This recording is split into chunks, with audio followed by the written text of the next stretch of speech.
Возачот кој со автомобил Пасат денеска удри во 78 годишен велосипедист на булеварот Гоце Делчев во Скопје, па побегна од местото на несреќата е уапсен неколку часа подоцна, информираше МВР.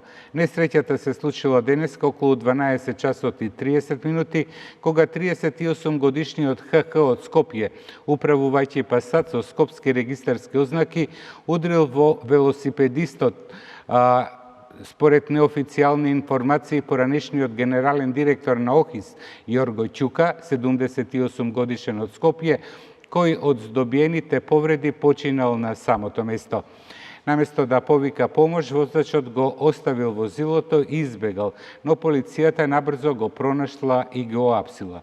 Од МВР информира дека случајот е целосно документиран и дека против осомничениот ќе биде поднесена соодветна пријава.